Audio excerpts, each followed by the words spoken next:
Nuestra charla principal se sube todos los días a nuestro canal de YouTube. Búscanos como Diana Verónica y Tony, la entrevista. También puedes volver a escucharla en Spotify como Diana Verónica y Tony. Te invitamos a seguirnos, regálanos un me gusta, compártela con tus amigos y activa las notificaciones. Este día en el Corre-Corre de la Mañana le damos la bienvenida a... Compañero, el otro día nos quedamos cortos, ¿te acordás? Sí. Se nos fue el tiempo volando y siempre estas conversaciones entre comunicadores se vuelven interesantes. Hoy creo que tenemos un poquito más de tiempo y lo vamos a aprovechar con Gabriel Tríos, experto en comunicación estratégica. Nuevamente, bienvenido, Gabriel, ¿cómo estás? Bien, gracias. Como dice Diana Verónica, yo me fui picado, que no nos alcanzó el tiempo, así que gracias por volverme a invitar en tan corto tiempo para continuar platicando de la realidad del país. Hay un titular hoy, dice, gobierno alcanza en 2025 cero impunidad en homicidios.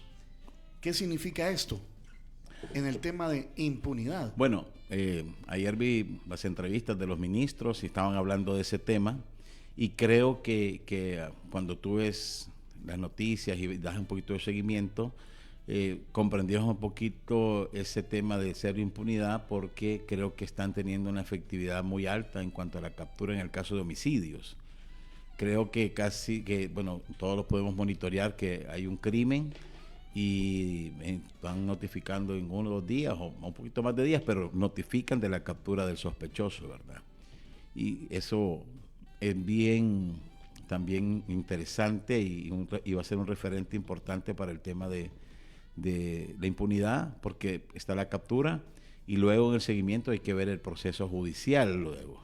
Yo, cuando en el pasado hablamos de este tema, me imaginaba el escritorio de un fiscal con un rimero de folders y cada folder era un caso no resuelto. ¿Significaría que eso ya se superó? Según las palabras de los funcionarios, en cuanto a los homicidios recientes, creo que sí. O sea, lo que tú decís, ahí habría que ir un poquito más en detalle de la minería de datos, indagar el tipo de casos y delitos, pero yo creo que se referían sobre todo a esta etapa de estos últimos 2 años en el tema de homicidios. O sea, captura. Hacia atrás creo que es un poquito más complicado ese tema, ¿no? Pero porque ahí se ha reorganizado la fiscalía para atender homicidios comunes, todo el tema del crimen organizado, que son distintos procedimientos que están llevando. Lo que yo, perdón, Tony, lo que yo sí veo y lo escucho de mucha gente también es que denuncias algo o se da un asesinato y pocas horas después la Policía Nacional Civil ha hecho la captura de un posible sospechoso o incluso de alguien, de una persona que es obvio que es el que cometió el delito. Y quiero poner el ejemplo del cual estaba hablando hoy en la mañana, porque a mí me impactó, de esta joven que fue encontrada con una herida en la muñeca derecha y golpes en varias partes del cuerpo en Santiago de María, en Usulután, y el principal sospechoso ya fue capturado, que era su ex compañero de vida, que había terminado la relación y al parecer, ¿verdad?, hubo ahí una revancha. Entonces, y también lo ves, por ejemplo, con las denuncias en el tráfico, con las denuncias del hurto, del robo, también lo ves, que se denuncia y al ratito ya hay capturas, o sea, es eficiente en ese aspecto. Sí, yo creo que en lo que tú decís, Diana Verónica, separemos 2 puntos. Primero, el tema del tipo de homicidio del que tú platicas. Creo que en este contexto tú puedes distinguir claramente el homicidio de violencia intrafamiliar, el feminicidio que no es que se está dando ahora, sino que queda al descubierto esa realidad social que siempre hemos tenido. Podríamos separar violencia social, porque están los bolos que se agarran a corbazos, ¿verdad? Y que también se da todos los días. Homicidios pandilleriles. Mira, digamos criminales ahora, porque te voy a citar un caso. Mira, tenemos el caso de las violencia intrafamiliar de pareja, tenemos el caso de la intolerancia entre borrachos que se está dando hoy enseguida. Hay un tema de por medio de alcoholismo, intolerancia, de salud mental. Y hay algunos casos criminales, como el que se dio hace unos meses, se recuerdan de la pareja de esposos que enterraron en el patio de su casa en la Satélite. Ah, ¿qué pasó? Que ahí se hizo una investigación e igual hubo capturados y hay procesos, pero habría que darle seguimiento qué ha pasado con ya el juicio en el caso en sede judicial, como dicen los Hay fiscales. toda una trama ahí. Hay toda una trama. Entonces tenés los casos de violencia social, que como dice Diana Verónica, están actuando inmediato, y ahí en el segundo punto, en todo tipo de delitos. A mí hace poco vi a 2 mujeres peleándose en un bus, y al siguiente día las estaban capturando a las señoras Y presentando. y presentándolas y como por desórdenes públicos. Ahora cualquiera que se agarre en la calle, rapidito, si te agarra que un celular que es tan sencillo y lo ponen en redes sociales, un bucero que se cometió una infracción. Yo he visto que han agarrado a conductores de transporte público haciendo competencia y poniendo en riesgo a la gente. La vez pasada detuvieron a un conductor de bus porque votó a una viejita. Es decir, hay efectividad tanto en los delitos graves de investigación, hemos visto, como en ese tipo de casos que antes, por el volumen que te demandaba los otros casos, prácticamente se dejaban ahí sin atender, ¿verdad? Sí, ese O tipo sea, antes decía, de problema un pleito social. de bolos que ni modo, ¿verdad? Ahí lo dejaban pasar, pero ahora, si vamos a analizar la estadística de homicidios, los de violencia social son los casos que se están registrando. Ahora, pero visibilizando por las redes sociales, porque hay un celular y porque las autoridades los están atendiendo.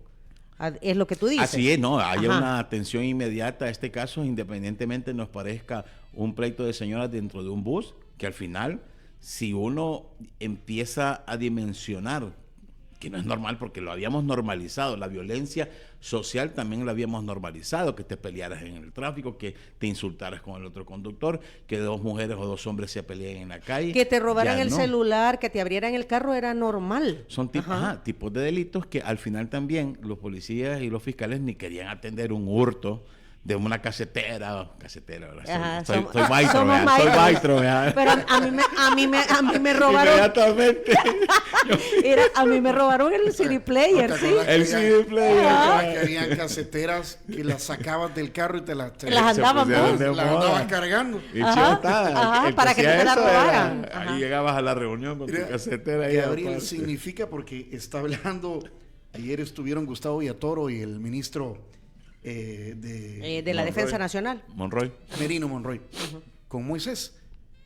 Hablaron de una, y aquí leo textualmente, una transformación completa en materia de seguridad.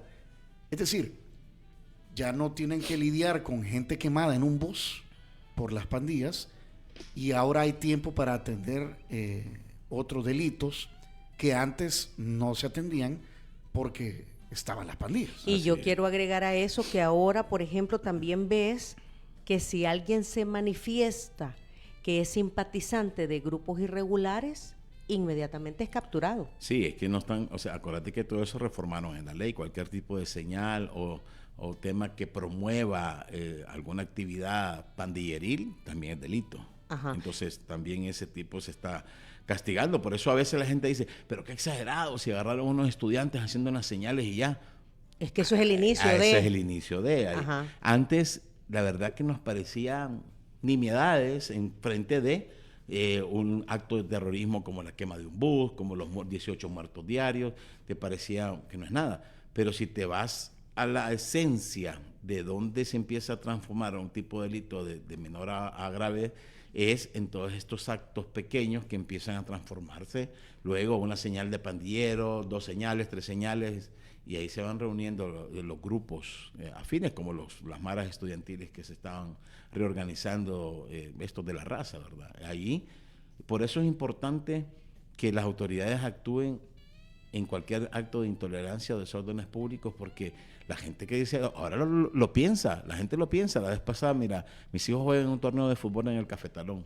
Ahí se vive, los papás, como todos creemos que ahí es el mundial, ¿verdad?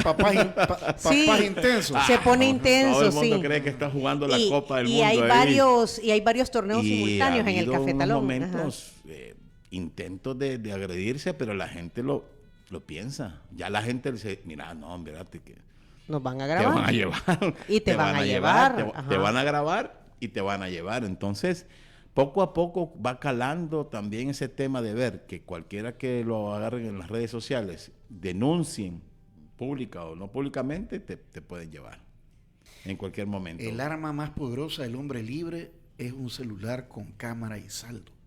con cámara y saldo, así que ahora hay más celulares que salvadoreños en este país, que hay de sobra celulares. Mira, la vez pasada estábamos comentando que sí, o sea, es fácil y a mí me ha pasado perder los estribos en el tráfico vehicular por una situación, o sea, rapidito agarra fuego uno y hay que tener mucho cuidado y autocontrol, Gabriel. A cualquiera nos puede pasar. Eso que acabas de decir es parte fundamental de la transformación de la sociedad que necesitamos todos, porque como tú decís, en el tráfico es fácil perder la paciencia, es fácil encenderte, soy como un ser decís. de amor, soy un ser de luz. Sí, sí, pero al final de cuentas lo que hay que respiraron. sumar son Hay los, que respirar. No, hay que sumar los actos de paciencia y no los actos de intolerancia, porque eso en el tráfico al final yo siempre he dicho, tenés un nudo, un redondel en un tráfico y querés pasar encima del otro vehículo, en vez de tratar de poner un poquito de sensatez, Ceder el pasa paso. uno, pasa otro. A veces uno está cediendo el paso y el de atrás, pip, pip, pip, pip, pip, pip. Ey, un poco de calma, la verdad. Relájate. Sí, no, yo le decía a Tony que yo ya puse otra vez mis CDs de Luis Miguel, romances. Sí, Ajá, sí, porque de verdad a veces es fácil, dependiendo de dónde andes, perder la paciencia. El número 5745 te pregunta, ¿cuál es la red social, hoy en un mundo de redes sociales, escucha esta pregunta, vamos a ver. más verídica para usted?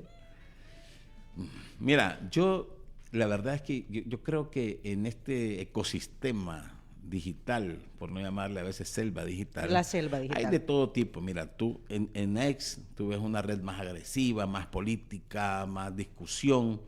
En Instagram es una red social menos de denuncia, más de exposición gráfica o visual de muchos temas. Facebook es la más popular, sigue siendo la que mayor usuarios tiene en el país. Creo que es muy utilizada para textos largos y todo eso. Creo que cada una tiene su función. TikTok está muy de moda y ahí hay bastante denuncia y bastante video de todo, pero, o sea, es decir, yo no sé cuál es la más verídica, pero yo lo que te puedo decir es que todas tienen un nicho y todas son utilizadas en este país. O sea, Y las por autoridades cualquier vía. toman en cuenta. Y tienen todo. Ajá. O sea, las autoridades están en todas las redes. O Sí. sea, ahí la verdad que yo he visto todo. Creo que quizás para ese tipo de denuncia o acción, creo que X, antes Twitter es la más dinámica en ese sentido, es la más usada para denuncias y cosas así. Aunque todo motor, nosotros seguimos a todo motor. va. En Twitter, Ajá, en X. no, y en Instagram también, y en TikTok, o sea, tú lo ves a ellos muy dinámicos, denunciando situaciones irregulares, no solamente de tráfico, también incluso de agresiones. Sí. Que eso creo que también es otro cambio. Ahora ya, ya no te da miedo filmar una injusticia o algo que esté pasando y denunciarlo y publicarlo, Ujú. ¿verdad? Antes sí. Sí, la verdad es que el miedo entre ciudadanos era común, porque hace poco vi el caso de un conductor ahí por la Gran Vía, creo que era, que Ujú. tuvieron una discusión vial y el otro se bajó a darle patadas al carro y lo filmó. Ese no hemos visto los 3 doritos después. ¿Cómo no? Así ¿Cómo ya, no? va, yo Es no que lo vi. Espérate, Gabriel, lo que pasa es que él ese mismo día cometió otro hecho de violencia. Imagínate. También por el Sí. tráfico, entonces Bueno, el mismo día todo la- lo denuncia. la directora del sistema de, emergencias médicas. Sí, va. Que con un conductor de una volqueta la filmó en una acción y la mujer al menos fue destituida. Yo no sé Pero qué ella otro perdió, tipo de- ese es un ejemplo de perder los estribos. Ajá, ese es un y ejemplo. con un poquito de Porque decíamos que no conocíamos el altanería. Sí, no conocimos el contexto en que se dio el choque. Pero ella allí obviamente perdió los estribos. No, y la terminaron Y un destituyendo. funcionario público tiene el doble de responsabilidad que un ciudadano común, porque son un ejemplo, al final son funcionarios públicos expuestos, son un ejemplo de lo que debe ser de moderación, de educación, de valores, que están muy de moda ahora con el tema de los valores y méritos y deméritos. Los funcionarios públicos tienen digamos, el doble de reto en ese sentido. O sea que ahora los ciudadanos estamos contribuyendo a que la seguridad se haga efectiva. Mira, la denuncia ciudadana creo que siempre ha existido. Lo que pasa es que ahora está acompañada de respuestas. Porque antes decía la gente la denuncia ciudadana y no pasaba nada. Por lo menos no veías registrado que había una acción o una respuesta, porque denuncia ciudadana siempre ha existido, algunos con menos o más temor, en algunos momentos con más intensidad. Ahora, con tanta tecnología y con tanta conectividad que tenemos, es más fácil que cualquiera saque un celular en cualquier lugar y lo suba a su red social y ahí se viraliza, como es el término. Pero ahora hay respuesta. Yo creo que es parte de las transformaciones en seguridad de la que hablaban los funcionarios, que tanto el combate a la criminalidad organizada y pandilleril, como ese tipo de violencia social, como lo decía bien Tony. Gabriel, el presidente destacó, dice, el histórico resultado alcanzado entre el 1 de junio del 2019 y el 29 de agosto del 2025, que son 1000 días sin homicidios. Un homicidio violento. Violentos ¿verdad? o general, producto de las pandillas, porque si hay violencia, si hay muertos por machetazos, ¿ver? Claro, claro. ¿Esto es régimen de excepción? Bueno, régimen de excepción como parte, como una herramienta jurídica fundamental, desde mi punto de vista, del plan de control territorial. Creo que en otras ocasiones hemos hablado de este tema, pero creo que ahí hay un todavía debe profundizarse del por qué el plan de seguridad en este país ha funcionado y en otros países no ha funcionado. Creo que lo hemos medio dejado planteado, pero otros países han intentado replicar el modelo y se quedan solo en el tema coercitivo, en el tema policial, en cercos de seguridad, que en otros momentos aquí ha habido de ese tipo de planes, pero no funcionan. Yo creo que así se llamaba, ¿verdad? Un cerco.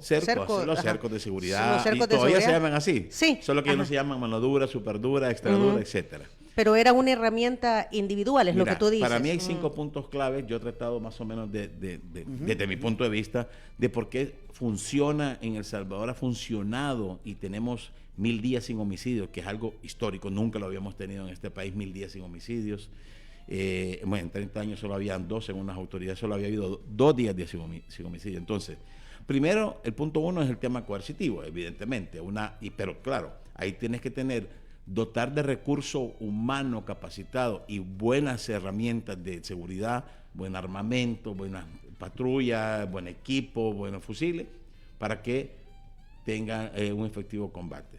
Número 2, un régimen jurídico que te permita capturar, procesar, condenar y mantenerlos en la cárcel. Y que eso tiene que ver, 3, con un cambio de visión en todo el tema del órgano judicial. Podamos discutir el método de que si lo depuraron a los jueces, que fue injusto, no fue justo, pero el cambio en general del órgano judicial, y te digo porque yo me hice reportero en el sistema judicial y siempre aquella discusión de los garantistas, de la aplicación garantista de la ley, consideraban que era parte del problema en cuanto al tema de la inseguridad, porque mucha gente de las pandillas entraban y salían. Los jueces te decían que porque las reglas de esta manera, entonces necesitamos un régimen jurídico para que los jueces puedan aplicarlo. Siempre se quejaban los jueces de que la ley no les permitía más que detener los 3 días y a los 3 días iban para afuera. Yo siempre cuento la historia de aquel famoso viceministro que impulsaron una ley antimaras, porque hemos tenido leyes antimaras, pero me decían los jueces, Gabriel, mire, son tantos requisitos que cómo vamos a detener a alguien con 14 requisitos que había que cumplir. Entonces, ahí los jueces, digamos, tenían el argumento de que la ley les impedía tener ese tema. 4, un sistema penitenciario controlado. Evidentemente tenemos una figura más conocida como es el SECOT, discutida. O sea, hay otros penales. El resto de penales, en el fondo lo que vos podés registrar es que no hay amotinamiento, no hay control de las pandillas de los regímenes penitenciarios, no hay operativos criminales desde las cárceles como se tenía en un momento con call centers, te extorsionaban desde las cárceles en un momento. Si ya no se oye las famosas, la famosa discusión, ¿te acuerdas, compañero, de la señal dentro de los centros penales? Ahí está, las señales están cortadas. Tú pasas cerca de un penal y enseguida se te va el celular. Y número 5, que más es bien importante y lo hemos hablado, el control político en general. ¿Qué quiere decir esto? Una coordinación general de los poderes del Estado que te permitan, bajo una sola visión, poder ejecutar un plan como este. ¿Por qué no funciona en otros lados? Porque tenés una o dos de esas variables, pero no tenés las 5 variables para que tengas este tipo de resultados. Luego, podés agregar la voluntad política, la determinación del presidente para empujar este tema, porque sí había que tener determinación para enfrentar todas las críticas que se han enfrentado, porque otros presidentes no quisieron enfrentarse al tema de derechos humanos internacionales, a las denuncias públicas, El a la famoso presión, desgaste político. a las presiones de las ONGs, porque este tema necesitaba este tipo de medidas tan radicales que te iba a traer este tipo de discusión, que te iba a provocar este gap que te está provocando de derechos humanos o de gente que tal vez no tiene nada que ver en este tema, pero en la barrida, pues, de los 75,000 pandilleros, hay un porcentaje de que las mismas autoridades han hablado que probablemente hay que discutir y hay que procesar rápidamente para abrirlo. Pero no podías tener otra manera de llegar a estos resultados sin no tener la tenías voluntad esos. política clara de soportar y ser tan radicales para extirpar este problema, este cáncer. ¿Y qué se sabe sobre ir corrigiendo eso que adversan de quienes adversan el régimen de excepción o las 5 variables que acabas de mencionar de gente inocente que está, Yo que está creo capturada o que matan dentro del centro penal, de lo que no se habla mucho, que los familiares terminan diciéndolo, o de gente desaparecida? Es un tema que tienen que discutirlo abiertamente y tienen que resolverlo. Yo creo que son de las temas, de las cosas en el sistema que no pueden quedarse a la saga y que deben ser atendidas con tanta prontitud como atender el tipo de casos de violencia e intolerancia social. Yo creo que esa es una situación que las autoridades le han aceptado, te la han planteado, y que creo que debe haber un mecanismo más efectivo para depurar de manera más rápida este tipo de casos. Pero entendamos que es la minoría de todo el volumen de gente que ¿Qué tienes cifra ahí. se hablaba el ministro de Justicia y Seguridad Pública, Más Gustavo o menos el Villatoro? 8%, decía. Ajá, él en una entrevista dijo, sí. Hay personas que, o sea, como todo sistema hay efectos colaterales, errores o variables, y sí. Ahora, tú has apuntado algo, Gabriel, falta de comunicación.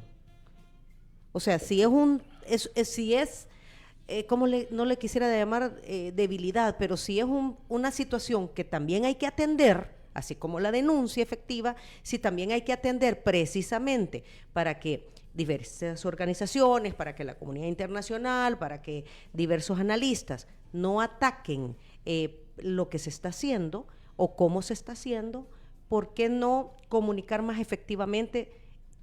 Estas personas ya fueron liberadas, o hacer expeditos estos procesos. Sí, mira, sin duda, yo creo que ellos tienen que tomar nota, y creo que también que en el caso de la Fiscalía, que es la encargada de todo este tema de investigaciones, probablemente le esté haciendo un poco más de falta recursos para atender todos los casos de la misma manera, porque estás concentrado en atender el volumen de los casos y los juicios de pandilleros, que todavía falta una cantidad importante de procesos que atender, versus este porcentaje minoritario, que no por ser minoritario lo tenés que dejar de atender. Pues claro. Cada gente vive su drama desde el punto de vista personal. Si vos tenés un familiar que está preso injustamente, evidentemente vas a sentir que este es el problema más importante para ti, ¿no? Pareciera que como que el sistema no le está dando información a las familias. Hoy se hablaba de una red de chantajes y de... Sí, hay de todo. Mira, hay gente que se aprovecha. Penales, pero yo te voy a decir una cosa bien importante, y esto es desde mi punto de vista muy personal. Por sobreponer la discusión de este tipo de visiones de derechos humanos, de ONG, nunca resolvíamos el problema de la seguridad. Tuvimos aquel famoso caso de aquella procuradora que le llamaba a mis niños a los pandilleros. Eso es lamentable. En la historia de este país hemos tenido una situación, una presión internacional de ONGs que te ha impedido resolver el problema. Porque yo en ese sí lo tengo clarísimo, y podemos sentarnos con quien querrás en ese tema.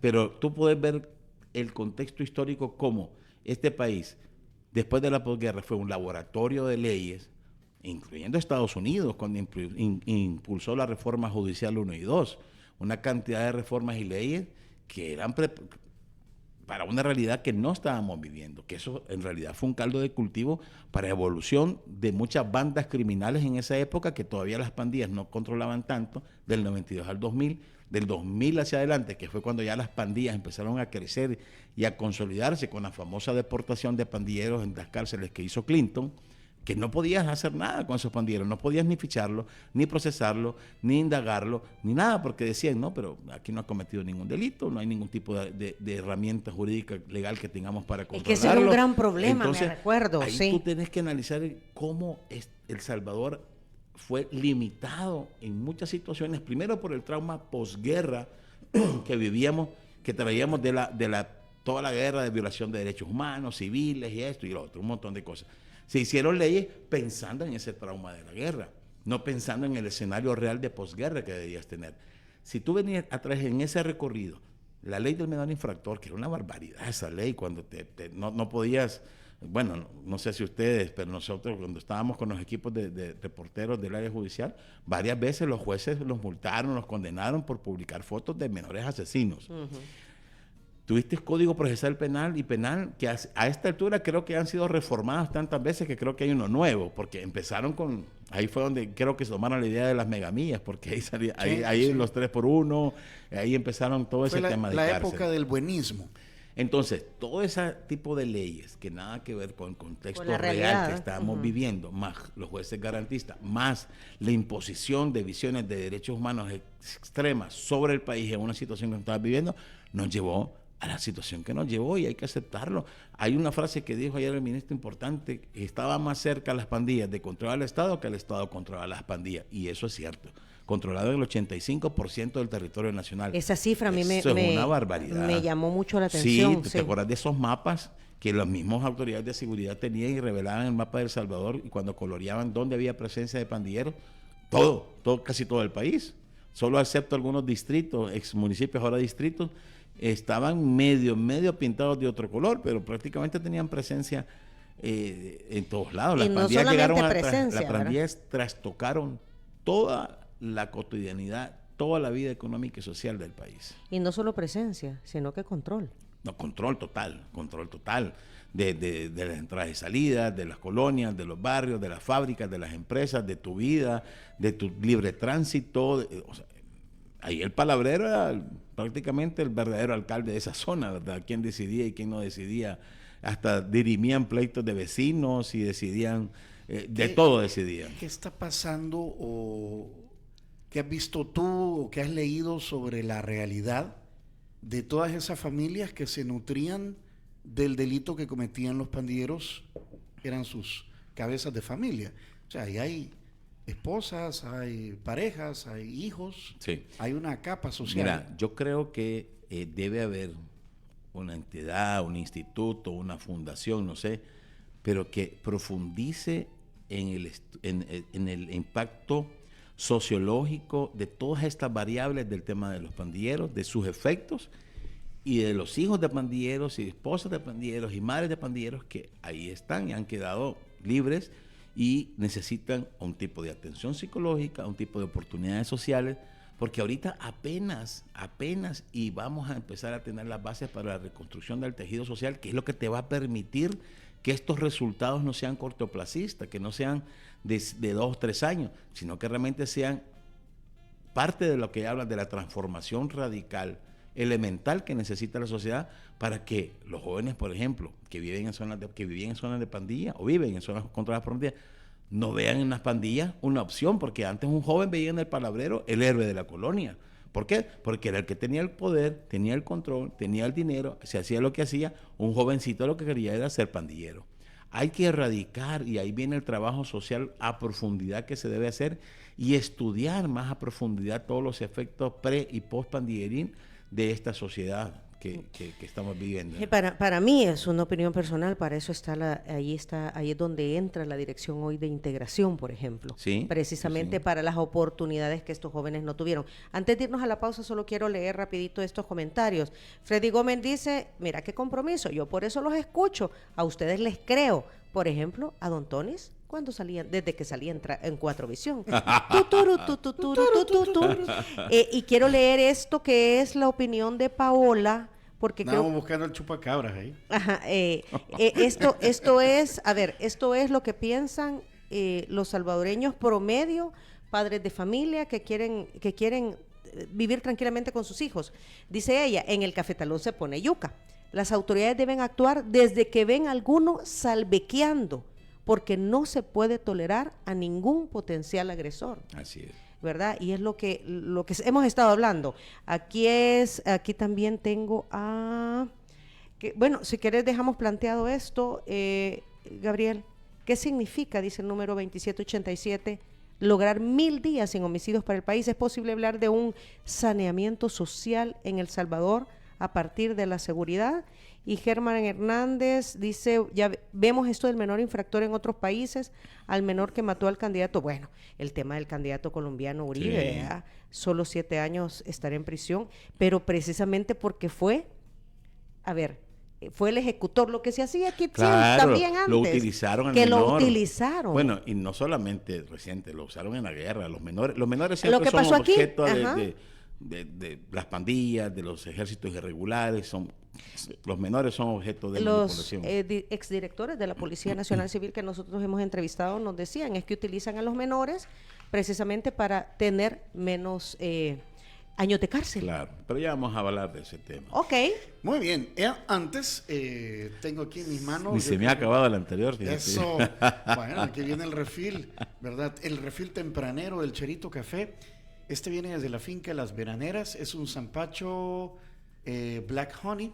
Y es el café oficial de Diana Verónica y Tony en el Corre-Corre de la Mañana, el Cherito Café. Y nosotros estamos muy orgullosos de Cherito Café, café 100% salvadoreño. Gracias. Para despertar, compañero, hay que tomar Cherito Café. Lo encuentran, recuerde, en Bolengo Plaza, en el Boulevard del Hipódromo, en las tiendas Tengo, que están en varios centros comerciales, y también en la tienda El Suc, en el lobby del Hotel Trópico Inn. Pero si no, pídalo directamente a Cherito Café, no se complique. En Instagram y en X los encuentran como @cheritocafé.sb. El sabor que te impulsa cada mañana. Y ya vino el desayuno de San Martín, ya lo vi entrar. Ajá.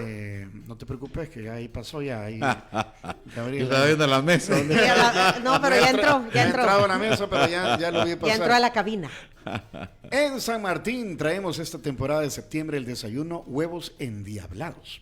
Huevos revueltos con queso panela asado, cocinados con nuestra exquisita salsa endiablada hecha con tomates asados, cebolla y chiles jalapeños, cobanero y pimiento. Disponible en todas las sucursales. O también a domicilio al 2215-1515. Nosotros, privilegiados, nos trajo los desayunos desde una sucursal de San Martín, Línea Rosa. ¿Qué es Línea Rosa? Bueno, es un servicio de transporte que lo conducen mujeres y transportan a mujeres o necesidades de mujeres. Siempre decimos que un caballero es bienvenido, siempre y cuando el servicio lo pida una mujer. De hecho, hoy, compañero, vamos a viajar al interior del país en Línea Rosa y van hombres, va Walter, va Tony, ¿verdad? Porque el servicio lo ha pedido Sheila Valdés. ¿Cómo lo pide? A través del WhatsApp 6200-4491, también a través de Línea Rosa App. Gracias a todos los que están comentando. Aquí hay varios comentarios que ya los vamos a ver en la pausa comercial y hacemos el análisis luego de regresar de la misma. 8:35.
Rico el desayuno de San Martín. Sí, vea, compañero, ¿Está ahí lo comiendo veo. usted, compañera? Ay, yo me voy a comer un croissant que es de clara de huevo, con hongos. Yo aquí un huevito con frijoles y... Ahí le puse los platanitos, compañero. Ah, gracias, Sí, gracias. sí. Y don Gabriel Gabriel Tríos, nuestro invitado, se decantó por unos pancakes. dijo que venía con antojo de pancake, pero que no está Unos embarazado. exquisitos pancakes acompañados con unas delicadas rodajas Con de miel. banano De banano, y pero no es- cubiertas con miel de abeja. Pero Miel no, de está, osito. no está embarazado, ¿verdad? No, no, Con no. miel, con miel de osito. Con miel de osito. Bueno, Gabriel, la última vez que vine, había quedado algo Lo de pendiente. los 1000, ¿qué significaba? Ah, Ajá, sí, Preguntaba sí, la sí. gente. ajá. Y después hablamos del mensaje que hay en estos momentos en el tema educativo. Mira, 1000 días sin homicidios es este tema que va ligado a lo que yo llamo, y repito y que careo, como quieran decirlo, los cambios en seguridad es el cambio histórico, el cambio más importante de la historia de este país en los últimos 40 años. 1000 días sin homicidios, que al final debemos ir más profundamente en la estadística, y que claro, el homicidio es el delito más evidente por el cual medimos los impactos en seguridad, porque tú ves un poquito hacia atrás de dónde venimos, y muchos hablan del 2015, pero me voy a ir un poquito más atrás. En 1995, recién pasada la firma de la no agresión entre el FMLN y el ejército. En 1995 se registraron 8.000 homicidios. 8.000 homicidios. 1995, gobierno de Calderón Sol, Arena. 10 años después, el gobierno de Sánchez Serén, FMLN, tuviste 6.600 homicidios. O sea que en 10 años, este país tuvo altísimos índices de homicidios, en un promedio de entre 18 y 20 muertos diarios. Casi 7 años después, cuando todavía no estaba implementado todo este régimen de seguridad, seguías teniendo 15 de muertos diarios, 4.000, 5.000 muertos al año en homicidios, y realmente vivíamos una situación complicadísima, hasta casi que el miedo, ahorita una gente habla que dice que tiene miedo a opinar, no sé qué, es el miedo que vivíamos en todo sentido, y no solamente, y nosotros que vivíamos en el 15% no controlado por pandillas, porque estoy seguro que ustedes, al igual que yo, viven en colonia privada, con seguridad, etcétera, lo que querrás. Pero la gente en el día a día rogaba no morir, salir vivo y no morir en el día, como muchísimos casos que ocurrieron en todo ese campo. Llegar a 1000 días sin homicidio, y vos pensar, eso significa que por lo menos 15.000 salvadoreños no murieron en este tema, en este periodo de este plan de seguridad. Eso es un impacto de país bien fuerte, que debe tener un cimiento tan profundo para que no vuelva a suceder y para que haya una transformación profunda de la sociedad que necesitamos en todo sentido. Yo recuerdo haber visto, no sé si era un video, una foto, ahora se llaman Boston, vea, pero antes eran el Pops, de la Alameda Roosevelt. Era un sábado en la tarde, se desarrollaba una piñata y en la esquina había un muerto, Imagínate. asesinado. Sí. ¿Verdad? Entonces era ese contraste entre pues sí, hay que seguir viviendo, ¿verdad? Pero igual como te una, están- como una te están aceptación de la matando. realidad. Nuestros jóvenes en el centro veían escenas de muertos muy seguido, porque ahí por el centro pasaban muchos Sí. estudiantes de poca edad, ¿verdad? Gabriel, ¿cuál es el mensaje que envía el Estado, el gobierno en este caso, al nombrar a una ministra, mujer, militar, y que llega en traje de fatiga? Mira, varias cosas bien interesantes. Primero, primero lo veo desde el punto de vista de comunicaciones, de comunicación El estratégica. mensaje, el mensaje. Realmente, hasta la llegada de ella, los ministros de educación no existían en esta época. O sea, prácticamente casi nada. Si ustedes le preguntan los nombres de los últimos 3 ministros, De hecho, el último ministro que Yo había... solo sé que era el hermano de Alex Pineda. Exacto. imagínate la referencia. Porque, ajá, no, pero el último nunca fue nombrado ministro. Bueno. Ajá, incluso. Vaya, Ajá. digamos eso. Y el tema de educación no pasaba más del tema de la discusión que los maestros, la revisión salarial. De la PAES. todo eso. Entonces, Ahora es nombrar una avanzo, ministra avanzo. militar, con formación militar y todo eso, en primer lugar, te devolvió, puedes estar de acuerdo, no estar de acuerdo, a la discusión el tema de la educación de este país. O sea, todo el mundo hablaba del tema. O sea, realmente, te digo, en la agencia de nosotros lo medimos, las tendencias y la discusión sobre el tema de la ministra, que si la militarización, que si porque en traje de fatiga, que debía ser, que qué va a pasar, que qué barbaridad. Que ya no vamos a pensar, que solo vamos a obedecer. Que ya no vamos a obedecer. Ajá. Y salieron los memes, que los estudiantes se cuadraban a los profesores, etcétera, etcétera. Un impacto, yo te digo, desde ese punto de vista de comunicaciones, que es importantísimo en el tema de comunicación política, devolviste al Ministerio de Educación al centro de la discusión. Punto número 1. Punto número 2, ¿qué significa? Realmente es un mensaje de un cambio radical que se necesitaba en ese tema de educación. Y no voy a hablar del tema académico, porque el tema académico podemos, y hay gente, expertos que ustedes pueden traer aquí, que la formación, que el libre pensamiento. Yo he leído igual que ustedes las columnas Sí. y algunas cosas que han estado diciendo, pero en realidad necesitabas, como lo ha hecho ella, volver a lo básico. Y el mensaje de la necesidad del orden en los institutos, en las escuelas Y lo públicas, otro es- era fundamental. No quiero que se me vuelvan a nacer maderitos y pandilleritos. Y, sobre todo, pero recordemos la primera carta que ella manda y dice, todo el mundo habla que el corte de pelo, que esto, pero hay algo más importante. Y en el punto 1 dice que los directores den el ejemplo, dice. ¿Por qué? Porque la cabeza de los institutos, de la escuela, de una empresa, de cualquier instituto, la cabeza debe ser el ejemplo de cualquier tipo de valores o de intento de planes o de líneas que querrás ejecutar.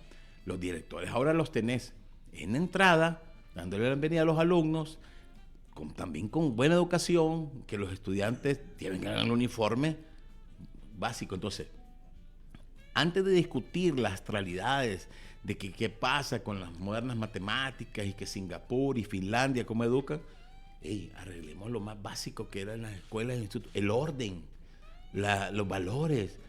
Una vez puedas estabilizar de nuevo, puedes empezar a ver si esa semilla que has estado tirando y tirando y tirando puede tener fruto. Hay casos excepcionales, por supuesto, de jóvenes súper bien académicos, de escuelas y todos que están en las matemáticas, que van a los torneos de física, química, que salen de institutos, del programa de talentos de la Universidad Nacional. Hay una cantidad de jóvenes que son buen ejemplo. Pero en general, lo que te dicen los mismos maestros, que ustedes los han tenido aquí, y hace poco, antes del 21 de junio de la conferencia, los profesores habían perdido total autoridad y control dentro de los institutos. Entonces, antes de que discutamos astralidades intelectuales, como suele suceder en muchos rubros del país, vamos a lo básico, volvamos a lo básico y veamos qué tenés que ordenar en la base antes de pensar en que vas a hacer grandes reformas educativas. Si tenés fregado la base y un cipote ni siquiera dice buenos días y era un uniforme todo con la camisa de fuera, que te va a parecer, uy, qué militar. No, eso es básico. Eso es valor básico del ordenamiento de la vida cotidiana que necesitas, de saludar, de la empatía. Cuando esto permee, en los casos de intolerancia social van a comenzar a mermar. Yo escuchaba, Gabriel, declaraciones de maestros sobre todo esto que está sucediendo con el nombramiento de la nueva ministra. Y hay algo que yo siempre defiendo, el tema de los padres de familia. Entonces decían los maestros, esto nos está ayudando incluso para sentar a los padres de familia que deben de cumplir con toda esta normativa, porque si el niño no llega con su uniforme completo, si el niño no llega con su cabello como debe de llegar, ¿de quién es responsabilidad? De los Sí, padres de claro, familia. claro. Entonces dicen los maestros, esto nos ha ayudado porque nosotros llamábamos a los padres y no había poder de convocatoria, Sí, ¿verdad? así es. Entonces ahora los maestros se sienten respaldados con autoridad para llamar a los padres y que el conjunto, centro escolar, padres de familia y niños, en realidad pueda funcionar. Claro. Y yo estoy seguro que también hacia adentro del ministerio, no lo sabemos, pero si tú ves el reflejo y un poco el pensamiento de esta ministra, por dónde va, estoy seguro que hacia adentro también ha de estar poniendo orden, porque hay cosas que desde el ministerio están pasando, que, por ejemplo, todo ese tema del retraso de la entrega de uniformes, tiene que haber alguna Sí, hay un burocracia, montón, algún proceso hay un montón ahí. de mensajes desde que el mismo presidente le toma la protesta constitucional. Porque Sin duda. no- Es que mira, hablan de la militarización de la educación. Bueno, hasta el momento no hemos visto nada de eso. Hemos visto a una persona que tiene un esquema y una forma de trabajar que, claro, que viene de la educación militar sobre los procesos, el orden, el tema eficiente y eficaz, que entonces, por supuesto que ha habido un choque, que de un día para otro te lo digan, pero es realmente necesario. El ordenamiento, el ser eficiente con los recursos, el dar el ejemplo en los colegios, La que disciplina. los profesores tengan autoridad y que de verdad los institutos vuelvan a ser esos centros de educación. Si tenemos como 450 estudiantes asesinados, volviendo a hablar de los homicidios, y no sé, en realidad habría que ver la estadística de profesores que fueron asesinados, vapuleados, golpeados, extorsionados en el día a día. Historias de profesores, hay cientos que no podían ni siquiera educar, había que pasar al pandillero, y si no lo pasabas, pues lo que tocó, algunos casos que yo conozco, que los penquearon de una manera de hospitalizarlos, ¿verdad? ¿Y qué iban a hacer?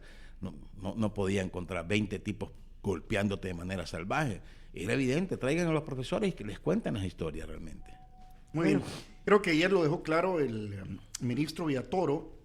Dice aquí, según el Gabinete de Seguridad, el mensaje del Estado es que ya no se vive en una era de permisibilidad, sino que toda aquella persona que incurre en un delito será procesada penalmente. Y te hablan de un delito de cualquier tipo de índole, del más básico hasta el más complejo, porque Claro. los desórdenes públicos podrías decir que son básicos y a veces solamente quedaban en las ordenanzas municipales. Le botar basura en la calle. Bueno, Otra la cosa verdad que básica. al final es la gente, lo tenemos que irnos tomando mayor conciencia de nuestros actos, porque si no, entonces la policía te va a tener que llegar a cuidar hasta que no botes basura en la esquina de tu casa, o sea, hasta que a vigilarte dentro de la casa si separas la basura. O sea, de verdad que hay cosas muy básicas que ahora que las vemos, decir, sí, hombre, hemos perdido muchas cosas. Creo que tú hace poco hablabas del desorden de una parada de buses por la Gran Vía, que no utilizan el carril debido, y estaban hablando de eso en una mañana. Así que es cuando no hay gestores, no se meten al carril segregado. Y ahí tienes la gente misma parada en un andén que hay ahí, haciendo equilibrio, y vos venís en la carretera de la Panamericana.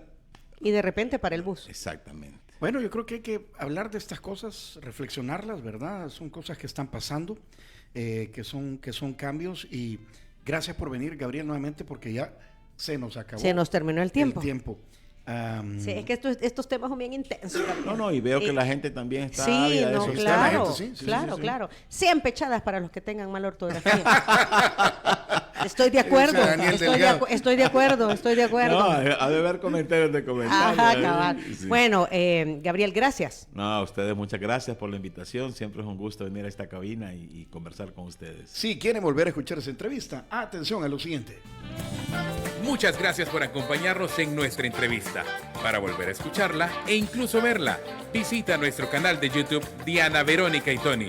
Búscala como La Entrevista. También puedes encontrarla en Spotify como Diana Verónica y Tony.